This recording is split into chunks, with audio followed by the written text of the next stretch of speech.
Hello friends, कैसे हैं आप सब। उम्मीद करती हूँ आप सब अपने परिवार में बहुत ही खुश होंगे और स्वस्थ जीवन बिता रहे होंगे। मेरे इस channel beautiful life with Reena में आपका बहुत बहुत स्वागत है। दोस्तों, ये फ्राइडे का ब्लॉग है, मॉर्निंग टू इवनिंग का ये ब्लॉग है।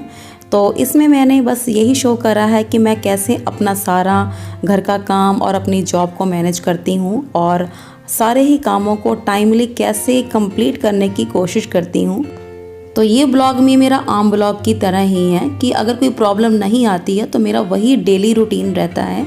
अर्ली मॉर्निंग उठना है, ब्रेकफास्ट लंच की तैयारी करनी है और जिम एक्सरसाइज करनी है, घर आके जो डस्टिंग क्लीनिंग का काम करके और तैयार होके अपने स्कूल चले जाना है।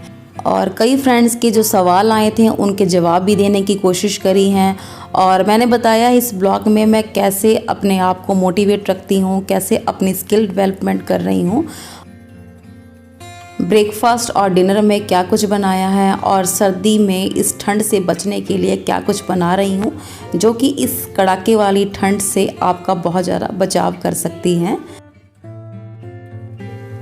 अपने आप को कैसे पॉजिटिव, कैसे एनर्जेटिक और कैसे अपने घर का माहौल अच्छा रखा जा सकता है, तो सारी ही ये बातें शेयर करूँगी इस ब्लॉग में। तो वीडियो को एंड तक ज़रूर देखिएगा।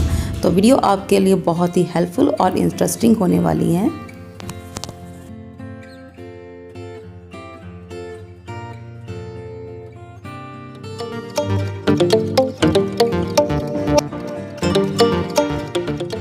तो ब्लॉग की शुरुआत कर रही हूँ फ्राइडे मॉर्निंग से। टाइम ये लगभग हो रहा है 4:20 का। तो मेरा जो स्कूल का टाइमिंग है वो है 10 से 3। तो मैं अब उठती हूँ तकरीबन 4 से 4:30 के बीच में उठती हूँ। तो मैं 4:05 से उठ गई थी और यहाँ पर फ्रेश होकर आ गई हूँ किचन में। तो यहाँ पर विंडो से बाहर का व्यू दिखा रही हूँ और ये बताने की कोशिश कर रही हूँ कि आज फॉग नहीं है, जबकि मैं जिम से जब वापस आई थी 8 बजे के करीब तो बहुत ज़्यादा फॉग हो गई थी। अभी बिल्कुल ही ना वेदर क्लियर आ रहा है। तो ये जो मैंने ढांक के रखा हुआ है ना, ये रात को ही खाने के बाद बाजरे की मीठी मट्ठी बना ली थी। इसकी जो वीडियो मैंने आपके साथ शेयर करी थी, रेसिपी शेयर करी थी आपके साथ। तो इस कड़ाके वाली ठंड से बचने के लिए हमको ना गर्म तासीर वाली चीज़ें खानी चाहिए। तो बाजरे के आटे में बहुत ज़्यादा गर्म तासीर होती हैं। तो इस कड़ाके की ठंड से बचने के लिए बाजरे का आटा बहुत ज़्यादा कंज्यूम करना चाहिए। तो इसकी बाजरे की आटे की रोटियां साग के साथ खाओ या सब्जी के साथ, दाल के साथ, किसी की चीज़ के साथ ही खाओ ना, अच्छी लगती हैं। तो ज़्यादा मतलब कि इस क्वांटिटी को बच्चों को खुआने के लिए ना थोड़ी सी मीठी मट्ठियाँ भी बना लेती हूँ। तो अभी जी मैंने यहाँ पर दूसरे फ़ोन पे ऑन कर दिए थे भजन, भगवान के नाम से ही दिन की शुरुआत करती हूँ।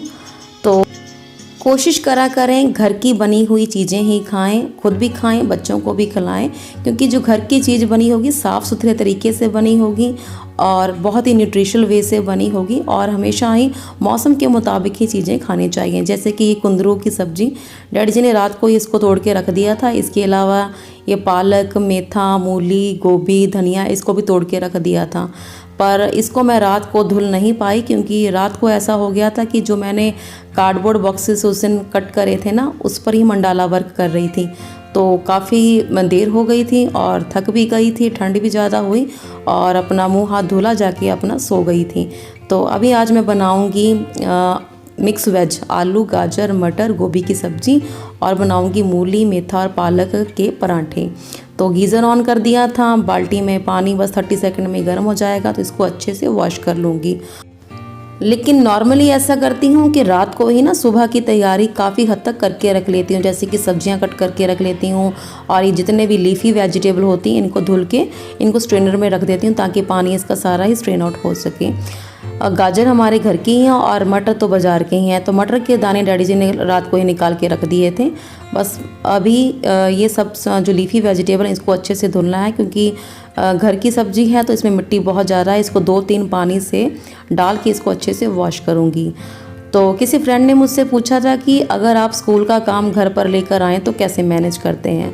तो देखो, स्कूल का काम डेली तो हम नहीं लेकर आते हैं। तो जिस दिन स्कूल का काम घर लेकर आते हैं ना, उस दिन जो डेली रूटीन वाले हमारे काम होते हैं उनको आप थोड़ा सा कटौती कर दें। जैसे कि अगर खाना बहुत ज़्यादा वैरायटी में बनाते हैं तो सिंपल सा खाना बना लें, दाल चावल सब्जी की बजाय दाल रोटी चावल बना लें या सब्जी रोटी बना लें। और भी बहुत काम है, जैसे कि कपड़े धुलना है या फिर कपड़े आयरन करने हैं, उनको स्किप कर दें। अगर हो सके तो नहीं स्किप हो सकता तो थोड़े से काम कर लें, मतलब कि थोड़े कपड़े धुल लें, थोड़े ही कपड़ों को आयरन कर लें। बच्चे छोटे हैं तो आपके घर में इन लॉज होंगे या हस्बैंड हैं, उनकी हेल्प ले लें। तो क्योंकि ऐसा है कि जिस दिन अगर एक जो 2 दिन आपका जो स्कूल का वर्क है वो कंप्लीट हो जाएगा, बाद में दोबारा अपनी वही नॉर्मल जो डेली रूटीन वाली हैं वही फॉलो करनी शुरू कर दें। क्योंकि ऐसा होता है कि जब आपको अपने काम के प्रति पूरे ईमानदार हो, डेली अपना टाइम शेड्यूल फॉलो करते हो, तो जो घर के फैमिली मेम्बर्स हैं ना, वो भी खुशी खुशी आपकी हेल्प करने के लिए तैयार हो जाते हैं कि आज तो इसकी हेल्प बनती ही है। ऐसा नहीं है कि कोई हेल्प नहीं करता है, हाँ इसमें आपकी अपनी ईमानदारी, आपका अपने काम के प्रति डेडिकेशन होना ज़रूरी है। अगर आप रोज़ ही ऐसा करोगे कि हाँ मैं इस काम को स्किप कर देती हूँ, इसको टेकन एज अ ग्रांटेड लेते हो, तो फिर दिक्कत हो सकती है। पर हमेशा ऐसा नहीं होता है, आपकी हेल्प करने के लिए सभी तैयार होंगे अगर आप सबका ध्यान रखोगे, सबके साथ कोऑपरेशन करोगे। और एक बात, मैं अपने आप को कैसे मोटिवेट रखती हूँ, मेरा मानना है कि हमेशा वो इंसान ही मोटिवेट रहता है और कंसिस्टेंट रहता है जो कि टाइम की वैल्यू करता है, पॉजिटिव थॉट रखता है और प्लस कॉन्फिडेंस रहता है। ये तीनों चीज़ें उस इंसान में रहनी चाहिए उसकी मोटिवेशन को कंसिस्टेंट रखने के लिए। देखो, काम की शुरुआत तो बहुत लोग कर देते हैं, लेकिन काम के प्रति उस डेडिकेशन दिखाना या कंसिस्टेंट रहना, ये सबके बस की बात नहीं होती। इसके लिए पॉजिटिव थॉट, क्योंकि ना हमारा जो ह्यूमन नेचर है वो ऐसा है कि हर तीसरे दिन गिव अप करने के लिए तैयार होता है। मैं आप ही नहीं बल्कि मैं भी ऐसी ही हूँ, आपकी तरह ही हूँ कि हर तीसरे दिन यही मन करता है छोड़ यार तुमसे नहीं होगा, गिव अप कर दें। लेकिन उस कंसिस्टेंसी को बनाए रखने के लिए जो आपकी पॉजिटिव सोच है ना, वो बहुत बड़ा रोल प्ले करती है। और टाइम, जिसने ये सोच लिया है कि टाइम बहुत ही वैल्यूएबल है, तो आप अपने कामों को ना हमेशा ही टाइमली ख़त्म करने की कोशिश करोगे। और प्लस सेल्फ इम्प्रूवमेंट, जिन लोगों को भी लगता है कि हाँ मुझे ये चीज़ें नहीं आती हैं, मुझे ये करनी है, ये तो मैं कर ही लूँगी, इसमें इतनी बड़ी बात नहीं है, तो वो लोग तो कोई ना कोई स्किल डेवलप कर ही लेंगे, सेल्फ इम्प्रूवमेंट कर ही लेंगे। और ये तो ना फैक्ट है कि कोई भी काम है, जितना आप उसको ज़्यादा सोचोगे ना, उतना ही वो कंप्लीट होने में देर लगाएगा। बजाय इसकी कि ओवर थिंकिंग को छोड़ें, अपने काम में लग जाएं तन मन धन से, वो काम जल्दी हो जाएगा और अच्छे तरीके से हो जाएगा। तो ये चीज़ें ना हमेशा अपने मन में बनाए रखा करें कि हाँ मुझे अपनी सेल्फ इम्प्रूवमेंट करनी है, टाइम को इम्पोर्टेंस देनी है, पॉजिटिव सोच रखनी है और हमेशा ही ना कुछ करते रहना है। तो अब बात ये आ गई कि सब कुछ मैनेज कैसे होगा, कैसे हम टाइमली सारे कामों को कंप्लीट करेंगे। तभी होगा ना कि जब हम फिट हैं। तो कहते हैं ना कि स्वस्थ शरीर में ही स्वस्थ मन का विकास होता है, तो हमारा स्वस्थ रहना बहुत ज़रूरी है। जब तक हम नहीं स्वस्थ रहेंगे ना, तो हमारा घर भी स्वस्थ नहीं रहेगा। तो आपने नोट करा होगा, जिस दिन भी आप बीमार पड़ते हो ना, 2 दिन के लिए बिस्तर पकड़ लेते हो, तो सारा घर ही ना अस्त व्यस्त हो जाता है। किसी को अच्छा मन का खाना नहीं मिल पाता, टाइमली नहीं मिल पाता, चीज़ें बस अपनी जगह से अस्त व्यस्त हो जाती हैं। तो इसके लिए आपको स्वस्थ होना बहुत ज़रूरी है। इसके लिए कुछ ना कुछ आप फिज़िकल एक्सरसाइज करें, योगा करें, एक्सरसाइज करें या जिम ज्वाइन करें, कुछ ना कुछ करें। इस चीज़ को ना हम इग्नोर कर देते हैं, खास करके शादी होने के बाद लेडीज़ की। हमारी तो जी शादी हो गई है, अब हमने अपनी फिटनेस का क्या ध्यान रखना, हमारा शरीर तो ऐसे ही हो गया है। चाहे शरीर के अनफिट होने का कोई भी कारण हो, चाहे वो आपकी प्रेगनेंसी थी या कोई बीमारी थी या और भी बहुत सारे रीज़न हो सकते हैं, लेकिन ये तो नहीं है कि आप कभी ठीक नहीं होंगी। क्या आप हमेशा स्वस्थ नहीं रह सकती? उसके लिए एफर्ट तो खुद ही करना पड़ेगा ना। खुद ही आपको कुछ ना कुछ फिज़िकल एक्टिविटी करनी पड़ेगी। आप अपनी डाइट का ध्यान रखें, बाहर की चीज़ों को कम से कम उनका कंज्यूम करें। घर पर ही चीज़ें, बहुत सारी चीज़ें बन जाती, उन्हीं को ही आप कंज्यूम करें। तो जी, मेरा ब्रेकफास्ट की तैयारी मैंने कर ली थी। मूली मेथी के पराठों का डो लगा दिया था और बताना भूल गई थी, क्योंकि मैंने काफ़ी टाइम रेसिपीज़ दी हुई हैं कि कैसे बनाती हूँ, वही नॉर्मल रूटीन ही फॉलो करती हूँ। और मिक्स वेज की सब्ज़ी बना दी थी। अभी मैं चली हूँ गेट ओपन करने जिम के लिए। ठीक है मौसम ठंडा है, पर मैंने बताया ना कि फ़िट रहना है, फ़िट रहोगे तो सारे ही काम टाइमली पॉसिबल हो सकेंगे। तो अभी जी घर पे कोई भी नहीं बाहर जाता है, बच्चे भी एक्सरसाइज या वॉक करने के नहीं जाते हैं। उनकी छुट्टियां चल रही हैं, 8 जनवरी को उनके स्कूल ओपन होंगे। तो बस गेट ओपन कर देती हूँ, हस्बैंड आके गेट को बंद कर लेते हैं और चली जाती हूँ जिम। तो वहाँ से आती हूँ तकरीबन 7:45 बजे। तो यहाँ पर मैंने सिर्फ एक ही क्लिप शूट करी थी साइकिलिंग करने के लिए, क्योंकि यहाँ पर हम साइकिलिंग करते हैं, ट्रेडमिल करते हैं, उसके बाद एरोबिक्स, फिर कुछ स्ट्रेंथनिंग की जो एक्सरसाइज होती हैं। इतना कुछ करके तकरीबन 7:45-8 बजे मैं घर आ जाती हूँ। तो आज का देखिए वेदर, मैंने बताया ना कि जब अर्ली मॉर्निंग उठी थी तब तो इतनी फॉग नहीं थी, बिल्कुल ही मौसम क्लीन था। लेकिन ठंडी हवा में ना इतनी ज़्यादा है ना, बादल हो गए हैं, उसके कारण शीत लहर चल रही है, ठिठुरन वाली, जैसे वो कहते हैं ना दांत कटकटाने वाली, वो वाली ठंड चल रही है। और एक्सरसाइज करने से एक तो ठंड नहीं लगती है, बॉडी पूरी गर्म हो गई है और पूरे दिन हम एनर्जेटिक रहते हैं। फुल डे के लिए हम तैयार हो जाते हैं अपने कामों को टाइमली कंप्लीट करने के लिए। और मेरे साथ अच्छा ये भी हुआ, जब से मैंने एक्सरसाइज करनी शुरू करी है ना, सर्दियों में मेरे जो हाथ पैर सूज जाते थे ना, बहुत ज़्यादा रेड हो जाते थे, उनमें इचिंग भी होती थी, तो वो वाली प्रॉब्लम मेरी ख़त्म हो गई, क्योंकि सुबह ही हमने एक्सरसाइज कर ली है, पूरा शरीर गर्म हो गया है। तो ये मेरे लिए बहुत ही हेल्पफुल रहा है सुबह एक्सरसाइज करना, तो इसे मैं हमेशा ही कंटिन्यू रखूँगी। तो घर आकर सबसे पहले मैंने ना 1 कप चाय पिया था। टिफ़िन तो किसी के पैक करने नहीं है, मैं जाऊंगी, हस्बैंड जाएंगे और देवर जी जाएंगे, बाकी तो बच्चों की छुट्टियां चल रही हैं। 8 जनवरी को उनके स्कूल ओपन होंगे। और फिर मैंने 1 कप चाय बनाई, वो पी ली थी। और ये मैंने बताया ना कि रात को मैं एक काम कर रही थी तो थक गई थी और ठंड भी लग रही थी, तो ऐसे ही इसको छोड़ के चली गई थी। ये जो वही वाले कार्डबोर्ड हैं जो मैंने कट करे थे छुट्टियों में, तो कट करके देखिए बहुत ही ना अच्छे बन गए हैं। थोड़ी सी बस मेहनत करने की ज़रूरत होती है।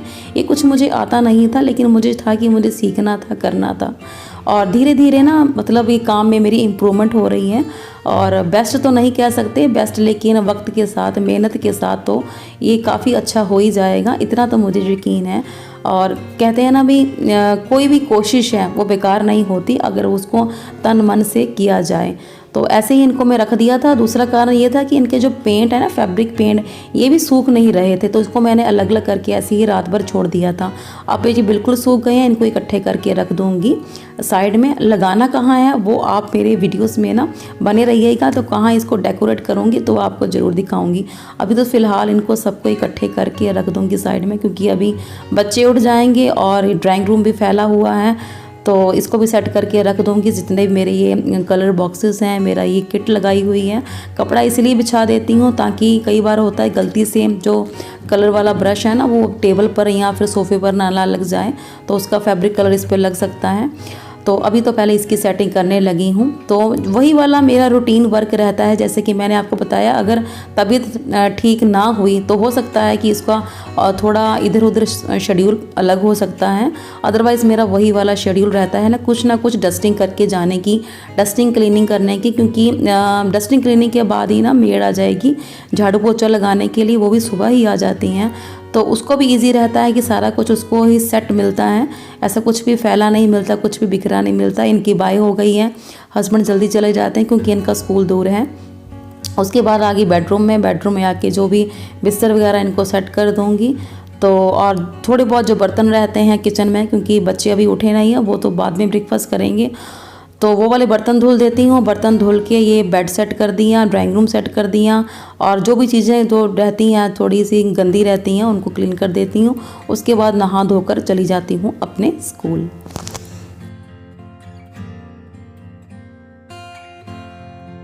और दीपी बना रही है पराठे, क्योंकि मैंने उसे कहा था कि बच्चे बस उठने ही वाले हैं, उनके उठने तक तुम पराठे बना दो, चपाती बॉक्स में रख दो, गर्म ही रहेंगे।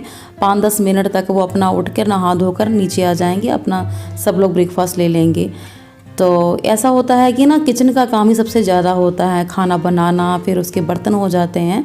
तो जब तक मेड नीचे आएगी झाड़ू पोछा के लिए, तब तक ये हो जाएगा कि जिसमें सब्ज़ी बनी हुई है और जो तवा चकला बेलना है सारा कुछ ही ना धुल के साफ़ करके साइड में रख दिया जाएगा। स्लैब पे जो भी गंदगी होती है उसको तो हम उठा ही लेते हैं, पर फिर भी कुछ ना कुछ नीचे गिर ही जाता है फ्लोर पर, तो वो भी साथ ही साथ ना झाड़ू पोछा लग जाएगा। बार बार फिर किचन फिर दोबारा सफाई करना वो बहुत दिक्कत हो जाती है। एक तो सर्दी का टाइम चल रहा है, तो ये वाले काम जैसे कि किचन वाला काम वैसे भी मैं क्या करती हूँ, जैसे खाना बना रही होती हूँ ना, कुकिंग टाइम में ना किचन को क्लीनिंग करती रहती हूँ। मतलब कि जैसे कि खाना बनाती हुई सब्जियां हैं उनको सेटिंग कर दी हैं, फ्लोर क्लीन कर दिया है, स्लैब क्लीन कर दी हैं, किचन की जो कैबिनेट्स होती हैं उनको क्लीन कर दी हैं। मतलब सारा कुछ इकट्ठे तो नहीं हो सकता, रूटीन वाइज मतलब डेली आज कुछ साफ़ कर लिया, आज ऊपर वाली किचन कैबिनेट्स क्लीन कर ली, नीचे वाली नेक्स्ट डे कर ली। तो यहाँ पर अद्विका भी नहा कर ना डैडी जी के साथ बैठी है अखबार पढ़ने के लिए।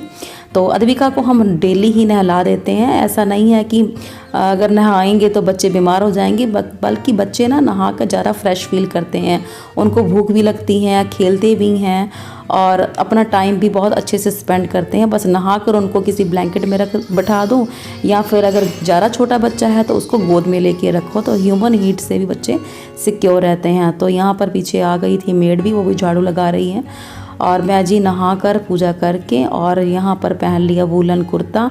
इन कुर्तों का ही सहारा है इस कड़ाके वाली ठंड में, ऊपर से पहन लिया कोट। और मैंने अंदर भी ना 2-3 बॉडी वार्मर पहन लिए कि ठंड ना लगे, डबल सॉक्स भी पहन ली। लेकिन मुझे 2 व्हीलर पे जाना होता है तो हवा बहुत ही तेज़ लगती है। तो चलिए जी, मैं हो गई हूँ तैयार स्कूल जाने के लिए, और फिर स्कूल से आकर आपसे मिलती हूँ।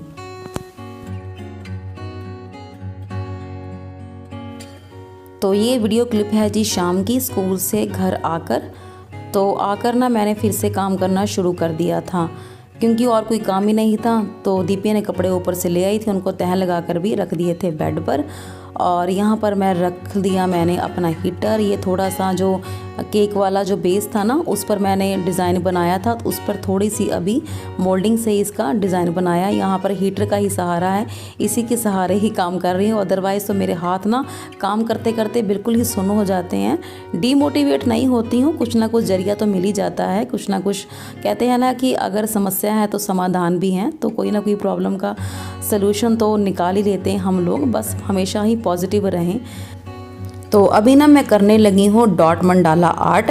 तो ये वही वाले कार्डबोर्ड हैं तो जिसकी मैंने आपके साथ वीडियो शेयर करी थी कि गत्ते से ना मैंने 25 से 26 पीसेस सेम साइज़ के ना कट कर लिए थे। तो सिंपली इनको पेंट कर दिया था, पेंट करके बीच में एक सर्कल वाला मिरर लगा लिया था। और यहाँ पर जो डॉट मंडाला के आते हैं, जो पेन्स आते हैं, ब्रशेस आते हैं, उन्हीं से ही इनका डिज़ाइन मनपसंद वाला बना रही हूँ। तो चाय मैंने पी ली थी, और आज ना मुझे डिनर में कुछ बनाना भी नहीं है। उसका कारण ये है कि फैमिली फ्रेंड के घर से आ गया था साग, उसको तड़का लगाऊंगी। और बड़े तो सब लोग साग के साथ मक्की की रोटी ही खाएंगे। बच्चों में हो सकता है कि कोई साग ना खाए, तो इसके लिए मुझे है कि कुछ ना कुछ ना राइस का कुछ बना दूं। तो सोच रही हूँ कि सबके लिए मटर पुलाव ही बना देती हूँ, तो वो सबके लिए हो जाएगा साग, मक्की की रोटी और मटर पुलाव। तो मैंने सोचा फिर ये वाला जो काम है ना मेरा किचन वाला, तो वो तो मेरा कम हो गया है, तो उस वाले जो काम के टाइम को ना इधर मैं लगा देती हूँ। तो स्कूल से आते ही ना मंडाला आर्ट वर्क इसलिए भी करने लगी क्योंकि खाने का काम नहीं था मेरा इतना, और प्लस ये भी था कि जो पेंट है ना, फैब्रिक पेंट यहाँ पर यूज़ कर रही हूँ, तो इसको सूखने में काफ़ी टाइम लग रहा है क्योंकि मौसम में ना मॉइस्चर बहुत है। तो कुछ अभी कार्डबोर्ड पीसेस तैयार कर लूँगी, इनको साइड में रख दूँगी, और उसके बाद जो रूटीन वाला सारा काम है रात तक खाना सबको सर्व करने के बाद, उसके बाद जो टाइम बचेगा उसमें कुछ तैयार कर लूँगी। तो ऐसे मेरे जो कार्डबोर्ड के पीसेस है सारे तैयार हो जाएंगे। कपड़े भी मैंने चेंज नहीं करे थे क्योंकि बहुत ज़्यादा ठंड लग रही थी दूसरे कपड़े पहनने में। ये जो पहने हुए थे यही गर्म लग रहे थे, लेकिन कपड़े तो अब चेंज करने हैं क्योंकि किचन में काम करने जाना है। तो ज़्यादा कुछ मैं नहीं पहनती हूँ क्योंकि ना मुझसे शॉल वगैरह ओढ़ के या जैकेट वगैरह पहन के इतना काम नहीं हो पाता है। सिंपल सा मैं वूलन कुर्ता और जो फ्लीस वाली लेगीज़ आ रही हैं ना, बस वो पहन लेती हूँ, ऊपर से कोई ना कोई स्वेटर पहन लेती हूँ। तो ये ना मेरे पास वुलन सेमी लॉन्ग कुर्ता है, ना तो कि लॉन्ग है ना ही टॉप है। तो ये मुझे बहुत पसंद है, इसमें ठंड भी नहीं लगती, काफ़ी ये गर्म है। और साथ ही ये फ्लीस वाली लेगीज जो आजकल चल रही हैं, इनको पहन लो ना तो अलग से कोई बॉडी वार्मर वाली पजामी पहनने की जरूरत नहीं होती। मतलब घर में तो सिंपल ही बस इस फ्लीस वाली लेगी को पहन लो। बाहर जाना है तो कोई ना कोई बॉडी वार्मर तो पहनना ही पड़ता है, क्योंकि बाहर बहुत ठंड है, घर की बात कर रही हूँ। और ऊपर से स्वेटर पहन लूँगी। अच्छा, एक ना सवाल मेरे पास और आया था, तो उन्होंने मुझसे पूछा था क्या आप टीवी या मोबाइल नहीं देखते हो। तो जी हाँ, मैं टीवी और मोबाइल दोनों ही देखती हूँ, लेकिन इतना नहीं देखती हूँ कि अपने टाइम की वैल्यू ही ना कर सकूँ। जितना कि ज़रूरी होता है फैमिली टाइम में फैमिली के साथ बैठ के टीवी एंजॉय करती हूँ। और मोबाइल का ऐसे है कि अगर मोबाइल को आप एज आ इंफॉर्मेशन रिसोर्स मान के चलोगे ना तो हमेशा ही अपडेट रहोगे, और अगर इसको टाइम पास मान के चलोगे तो गुड फॉर नथिंग बन के रह जाओगे। तो उतना ही टीवी और मोबाइल देखें जितना कि आप अपने आप को इम्प्रूव कर सकें। तो मैं दोनों ही देखती हूँ, लेकिन उनका टाइम। तो अभी मैं अपने वूलन कुर्ता और लेगी को तह लगा कर रख दूंगी अलमीरा में, क्योंकि सर्दियों के कपड़े मैं 2 या 3 बार जो स्कूल जाने वाले होते हैं वो पहन ही लेती हूँ, क्योंकि स्वेटिंग भी नहीं होती। एक तो सर्दी बहुत है, धूप भी नहीं निकल रही, तो उनको धुलती भी नहीं हूँ। तो इनको रख दूंगी अलमीरा में। उसके बाद आ गई हूँ किचन में। जैसे कि मैंने बताया था कि अभी बनाऊंगी आलू मटर पुलाव। आलू मैं इसलिए डाल देती हूँ कि बच्चे लाइक करते हैं, अदरवाइज़ तो मटर पुलाव ही बनाती हूँ। और लगा दूंगी साग में तड़का। 2 गिलास चावल यहाँ पर धुल करके मैंने इनको भिगो के रख दिया था, और यहाँ पर साग को तड़का लगा रही हूँ। और डाल दूंगी इसमें साग, सिंपल वाला जो तड़का होता है, प्याज टमाटर लहसुन हरी मिर्च का, देसी घी में। दोनों ही चीज़ें, चाहे मटर पुलाव है और चाहे साग हैं, दोनों ही मैं देसी घी में बनाती हूँ। और यहाँ पर मैं दिखा रही थी आपको आम की खटाई, जिसकी मैंने जून में आपको रेसिपी दी थी, जो दाल में डाल के बनाती हूँ। थोड़ा सा चटपटा करारा वाला इसमें टेस्ट आ जाएगा मटर पुलाव में। तो क्योंकि इसमें मैंने बिरयानी मसाला नहीं ऐड करा था, वो ज़्यादा तीखा हो जाना था, इसको सिंपल ही रखा था, क्योंकि अद्विका भी खा लेती है फिर। तो यहाँ पर मैंने आलू मटर पुलाव में देसी घी में जीरा प्याज हरी मिर्च टमाटर को तड़का लगा दिया था। उसमें 1 कटोरी मटर और आधी कटोरी आलू इनको डाल दिया था, और 2 गिलास डाल दिए थे चावल। इनको अच्छे से सारा मिक्स करके ना ढक्कन लगा के साइड में रख दिया था। थोड़ी देर ना सारा मसाला चावल सब्जी में अच्छे से इन्फ्यूज़ हो जाएगा, तो उसके बाद ही इसमें पानी ऐड करूँगी। और तो यहाँ पर लगा रही देसी घी में प्याज टमाटर हरी मिर्च अदरक लहसुन का तड़का। तो यहाँ पर मैंने तड़का मेरा अच्छे से भुन गया था, और इसमें मैंने डाल दिया साग। इसको भी अच्छे से मिक्स कर लूँगी और इसको ढक के रख दूँगी, क्योंकि ना अगर नहीं ढक के रखूँगी ना धधकने लग जाता है, तो सारी ही छींटें यहाँ पर गैस को टॉप पर पड़ जाते हैं और पीछे गैस की स्लैब पर पड़ जाते हैं। तो यहाँ पर अच्छे से सारा कुछ सब्जियाँ चावल मसाला इन्फ्यूज़ हो गया था। यहाँ पर ऐड कर दूँगी 4 गिलास पानी। 2 गिलास चावल थे तो यहाँ पर 4 गिलास पानी ऐड कर दूँगी, और इसको लगा दूँगी लिड को, और लगाऊंगी यहाँ पर 2 विसल। 2 विसल में ये आलू मटर पुलाव तैयार हो जाएंगे। तो इसके बाद लगा दूंगी आटा। आटे में कुछ तो रखूंगी ऐसे ही मक्की का आटा बड़ों के लिए, उनको निखालिस मक्की के आटे की रोटी बना के दूंगी। अगर बच्चों ने खानी होगी तो उनको हाफ गेहूं का आटा और हाफ ही मक्की का, दोनों मिक्स करके उनको पतली पतली पराठों की तरह तल के बना के दूंगी। तो चलिए जी, आज की वीडियो बस इतना ही। मिलती हूँ आपसे नेक्स्ट ब्लॉग में। Bye bye, take care.